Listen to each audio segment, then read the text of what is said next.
സുഡാനിൽ സമാന്തര സർക്കാർ പ്രഖ്യാപനം നടത്തിയ അർദ്ധസൈനിക വിഭാഗം. അർദ്ധസൈനിക വിഭാഗങ്ങൾ തമ്മിലുള്ള സംഘർഷം രണ്ടാം വർഷത്തിലെത്തിയ സാഹചര്യത്തിലാണ് സമാന്തര സർക്കാർ പ്രഖ്യാപനം ഉണ്ടായിരിക്കുന്നത്. റാപ്പിഡ് സപ്പോർട്ട് ഫോഴ്സ് എന്ന അർദ്ധസൈനിക വിഭാഗ മേധാവി മുഹമ്മദ് ഹംദാൻ ഡാങ്ലോ സമാന്തര സർക്കാർ പ്രഖ്യാപിച്ചിരിക്കുകയാണ്.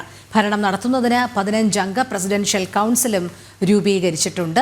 ഐസൺ ജോസ് ചേരുന്ന വിവരങ്ങളുമായി. ഐസൺ, ആഭ്യന്തര കലഹം രൂക്ഷമായിരിക്കുന്ന സുഡാനിൽ ഇപ്പോൾ അർദ്ധസൈനിക വിഭാഗം സമാന്തര സർക്കാർ പ്രഖ്യാപനം നടത്തിയിരിക്കുകയാണ്.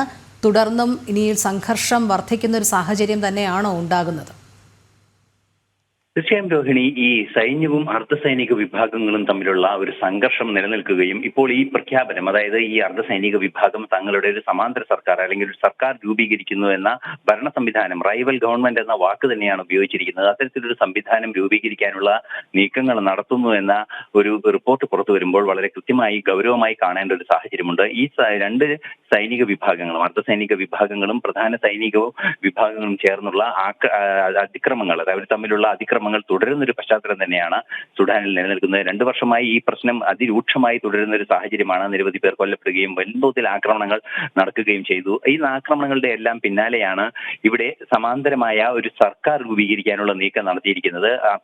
ഐക്യ രൂപീകരണത്തിന്റെ ഭാഗമായാണ് ഇത്തരം ഒരു നീക്കം നടത്തിയത് എന്നാണ് നേരത്തെ രോഹിണി സൂചിപ്പിച്ച മുഹമ്മദ് ഹംദാൻ ഡാങ്ലോ എന്ന് പറയുന്ന അർദ്ധസൈനിക വിഭാഗം മേധാവി, റാപ്പിഡ് സപ്പോർട്ട് ഫോഴ്സിന്റെ മേധാവിയുടെ ഭാഗത്തു നിന്നുണ്ടായിരിക്കുന്ന ഒരു പ്രസ്താവന. മാത്രമല്ല, നേരത്തെ സൂചിപ്പിച്ചതുപോലെ 15 അംഗ ഒരു കൗൺസിലിനെയും രൂപീകരിച്ചിട്ടുണ്ട് എന്നതും ഒരു യാഥാർത്ഥ്യമാണ്. കടുത്ത സാമ്പത്തിക പ്രശ്നങ്ങളും ദാരിദ്ര്യവും എല്ലാം തന്നെ നേരിടുന്ന ഒരു രാജ്യം കൂടിയാണ് സുഡാൻ എന്നത് മറ്റൊരു വസ്തുത കൂടിയാണ്. ഈ ഒരു പശ്ചാത്തലത്തിലാണ് ഈ കലാപം ഏത് രീതിയിൽ അതിന്റെ ആഘാതങ്ങൾ സൃഷ്ടിക്കുമെന്നത് സംബന്ധിച്ച ആലോചനകളെല്ലാം തന്നെ ഉണ്ടാകുന്നത്. നിലവിലെ സാഹചര്യത്തിൽ ഒരു സമാന്തര സർക്കാർ രൂപീകരിച്ചു എന്ന് പറയുമ്പോൾ സൈന്യം അതിനെ അംഗീകരിച്ചിട്ടില്ല എന്നതൊരു യാഥാർത്ഥ്യം തന്നെയാണ്. വീണ്ടും സൈന്യം ഇത്തരത്തിലുള്ള നീക്കങ്ങൾ, ആക്രമണത്തിനുള്ള നീക്കങ്ങൾ നടത്തുമ്പോൾ ഒരു രാജ്യത്തിന്റെ ആഭ്യന്തര സുരക്ഷയെ തന്നെ പ്രതികൂലമായി ബാധിച്ചിരിക്കുകയാണ്.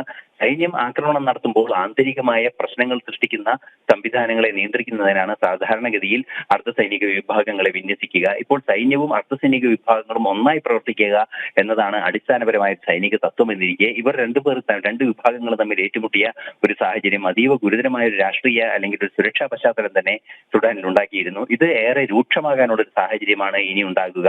ആ സാഹചര്യം എങ്ങനെ നേരിടുമെന്നത് സംബന്ധിച്ചുള്ള ചിന്തകളിലാണ് ലോകം മുഴുവൻ. മറ്റൊരു പ്രധാന വിഷയം എടുത്തു പറയേണ്ടത്, ഐക്യരാഷ്ട്രസഭ ഈ കാലത്ത് ലോകത്ത് നടന്ന ഏറ്റവും വലിയ മനുഷ്യാവകാശ ലംഘനങ്ങളുടെ പ്രതീകമായി കൂടി എടുത്തു കാണിക്കുന്ന ഒരു സംഭവ വികാസം കൂടിയാണ് സുഡാനിലെ ഈ തർക്കം.